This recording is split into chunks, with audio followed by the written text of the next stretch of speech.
Hoover's Rotten Apple, Chapter 50. Dear kid, I will be heading away for a long time. I've gotten myself into quite some trouble and I don't want to drag you into this. Therefore, I will not be telling you where exactly I am heading. Just know I won't be coming back for a while. I want you to look over Millville while I'm gone. You'll be the new sheriff, I guess. And the first thing you'll do as sheriff is dig up the 3 bodies I have buried behind our office and report them to someone who knows what they're doing. Then, if you feel like it, you can hand this letter to the authorities, seeing as how this is the closest thing to evidence that could indicate where I'm going.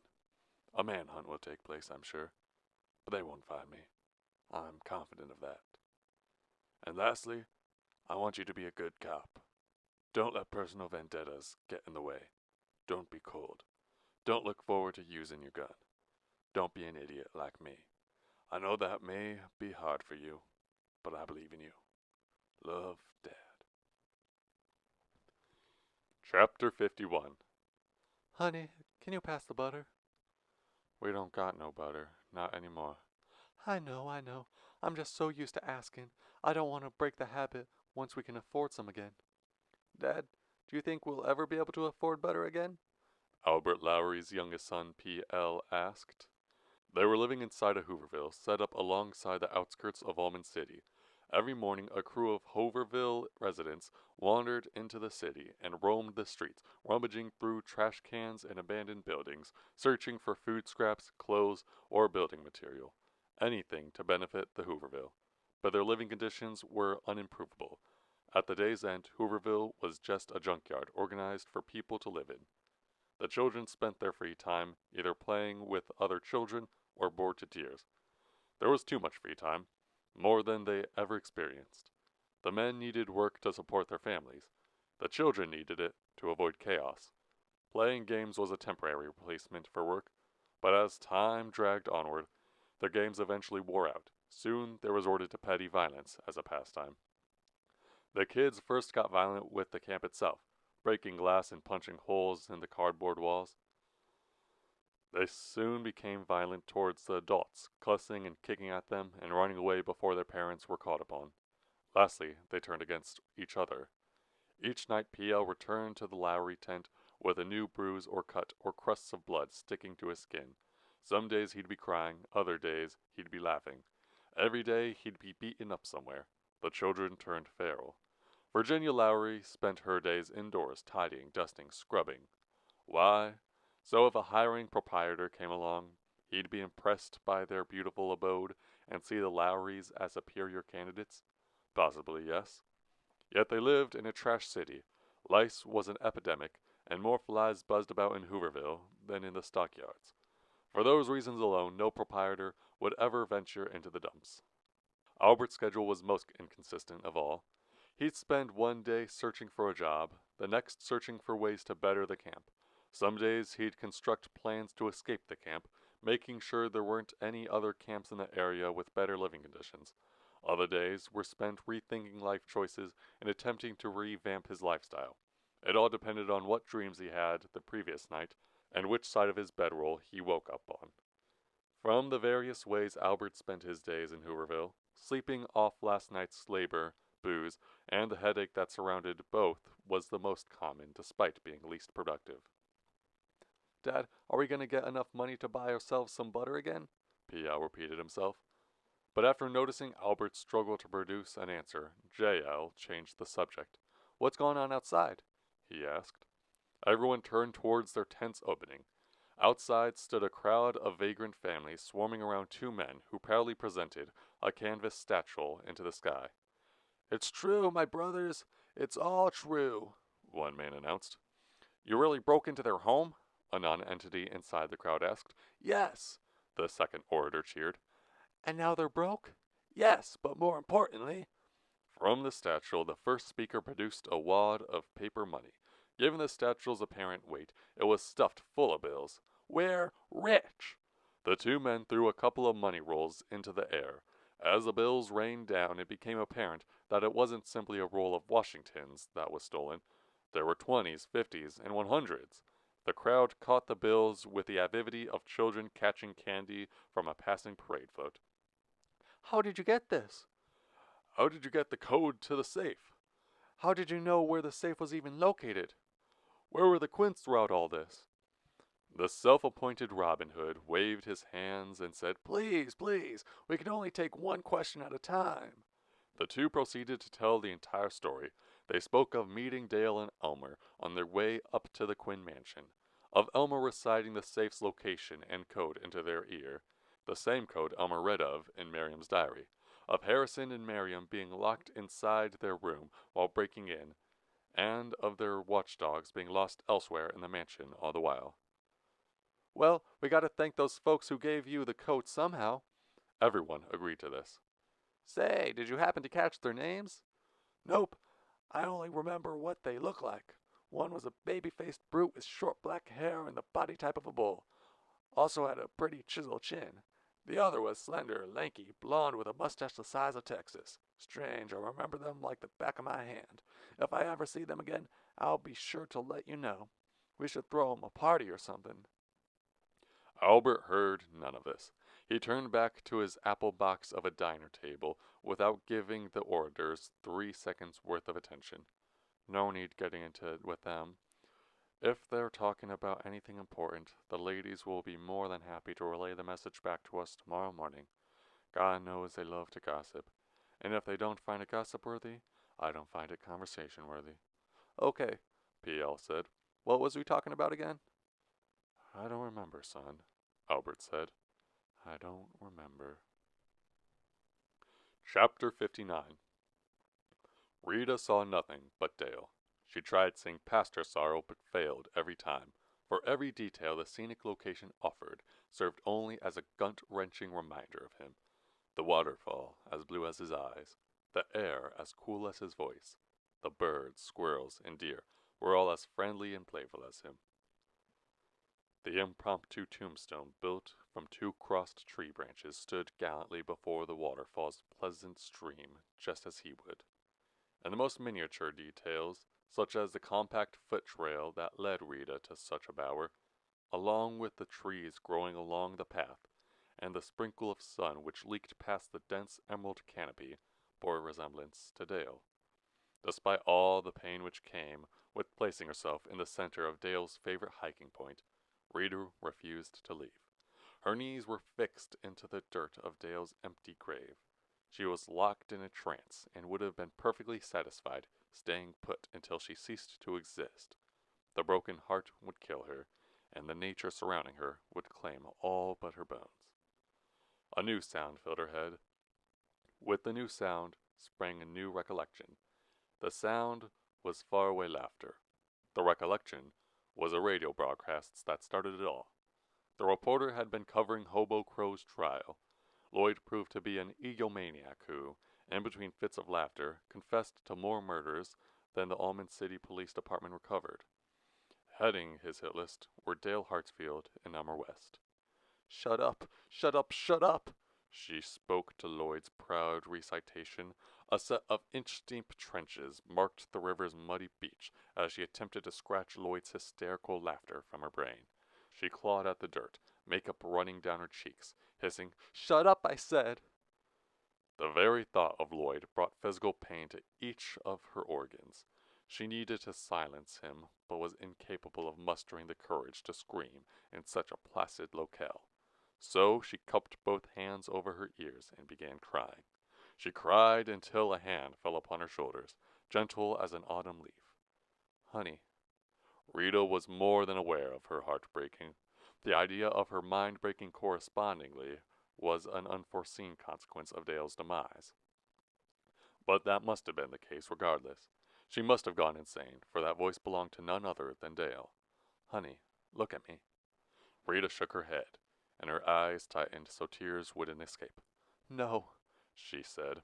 This is just another one of your tricks. Another one of your stupid little games. But I'm not having it. But when her eyelids parted, she had been turned around. Standing before her was not Dale's cross, but Dale in the flesh. No, no more tricks and no more games, Dale said. No more tricks because we... Before his sentence finished, Rita sprung to her feet and wrapped her arms around him, her body contacting his with the force of a train. Dale lost his footing. While rebalancing himself, he hugged her back and said, Hershey and Elmer and I contacted some contractors. We're going to build a home here, you and me. We're going to build a home, and we're going to grow old, and we're going to... Shut up, she bawled. I don't want to talk about homes. I just want to... Just shut up, okay? Rita held Dale tighter than ever. Dale held her back and never let go. Chapter 53. The bed was constructed from a single sheet of steel bolted to the stone wall. Lloyd sat, staring at the bars keeping him in. He wasn't in the mug. Many months ago, an ex-mug worker by the name of Jimmy had sent a letter to every governing body in Iowa, calling for an investigation into the mug. The mug had been deemed unsafe to house any prisoners or guards due to its crumbling walls, overpopulation of rattlesnakes, vast amounts of decayed food stocked inside its refrigerators, the subsequent mold that spawned from such disregard for sanitation, water that resembled liquid bronze due to its high rust content, and because the mug became an omen of tragedy that would only be broken through separation. All the inmates had been transferred to a newer, handsomer prison a few counties north. That was where Lloyd resided. What are you looking at? This came from the cell across from Lloyd's. There sat an eye-patched man with a third-degree burn wrapped around his neck. Lloyd didn't realize he'd been staring. Nothing. Well, look at nothing somewhere else, old Warden Blue responded, unless you got something to say. No, I don't got nothing. Lloyd scratched the stitches sewn into his forehead, a powder of red flakes sprinkled from the opening. What are you in here for, maybe? I lost a fight, Blue said unapologetically. I lost a fight and I lost everything because of it. I lost every goddamn thing. Well, ain't that something? Lloyd nodded. The exact thing happened to me. The very exact thing. All right, both of you, enough yip-yapping, spoke the prison's mailman as he rolled his mail cart down the line one cell to the next. From his bottomless heap of packages, the elderly herald produced a plump envelope and held it within an inch from his specs. I can't read the handwriting on this thing real well, so I can't really tell who this here letter ought to go to, but it was written by a Mr. Billy Brown. The mailman waved the letter through the air as though it were a flag and called as loud as his aged voice would allow, Anyone here expecting a letter from, Billy Brown? Lloyd's ears perked. Billy Brown, he said to himself. That's Elmer West's alias. He sprung from his bed and cheered louder than expected. That letter's from Elmer West. It's for me. It must be for me. Blue's attention was captured by Lloyd's remark. He too found himself standing with his arms stretched through his cell's bars. What do you know about Elmer West? He asked Lloyd. He was my prisoner, so he'd surely write to me, not you. But Elmer West had been hunting after me, Lloyd barked. Well, I was hunting after him, Blue countered. The two continued bickering. All the while the mailman's head was spinning in circles. He was seconds away from collapsing from confusion-induced dizziness when, from the cell directly abreast of Blue's, an inmate hollered, Both of you, quit yapping. That letter ain't for neither of you. It's for me. The newcomer breathed his rage away and spoke again. If Billy Brown is just a fake name for Elmer West, then that letter belongs to me. What makes you so certain? Lloyd sneered. What makes me so certain? I'm certain that Elmer West would write to me because I'm his father, goddammit. Both Lloyd and Blue were humbled by the harsh confidence of Elmer's father. The ex-bank robber extended an arm to the mailman and pleaded, Please, give me the letter. I want to see what my son's got to say. It's been a long, long time coming. Chapter 54. How do you get this here gadget thingy on? It's on. It don't look on. Don't worry. It is on. Testing, testing. Oh, it fell off. It's okay. Can someone help him with the microphone? Thank you, young man. So, you claim You are Dale Hartsfield, the world-famous magician who performed during the American Great Depression. Oh, well, I've never thought of myself as world famous, but if that's what they call it, yes. Of course you were world famous. Every man who was hit at all during the Great Depression saw you as a hero for your dealing with the notorious Quinn family. Hundreds of thousands of people across the nation gathered to your shows. You even performed at the White House. Well, I guess so. And before you became a national sensation, you did prison time. You and your future stagehand escaped, correct? That seems to be the most bizarre part of my story, yet nobody ever brings it up. Guess they were all afraid that talking about it would get me locked up again. But nobody's gonna lock me up now. Not at this age. What was it like during the time between you escaping the prison and you becoming one of the most beloved magicians of American history? It was very emotional. I made friends then that I'd stick with for the rest of my life. We've laughed together, we've cried together, and we made it through everything together. Yes, we did a lot of stupid stuff. We fought each other. But that's all led to my friendship with Elmer. 20 years ago, I lost Elmer to lung disease. Wasn't diagnosed until after death. I've lost a lot over the years, but that's the only time I never got to say goodbye until it was too late. That's the only thing that still makes me cry. I'm old now. I don't remember everything I did, what people said to me, or how I responded. That's how things work. You get old and you forget. But sometimes, the friends I've made, the places I've been, they all come back to me as ghosts. I'm never scared of these ghosts, no. I woke up last night inside a pickup truck. An old truck parked out beside a dirt road. I got out and saw Elmer drawing a map in the road.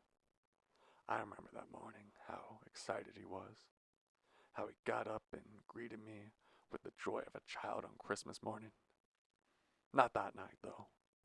I'm old and he's young, but he looked at me as though he were old and I were the young one. He stood up and put a hand on my shoulder. I saw his eyes, squinted but still the same color as they were all those years back. Me and him walked together beside the dirt road, just like we did back then. We talked. He said all the things he used to say. I responded with all the things I'd say. We walked until the end of the line, and he still walks with me wherever I go to this day.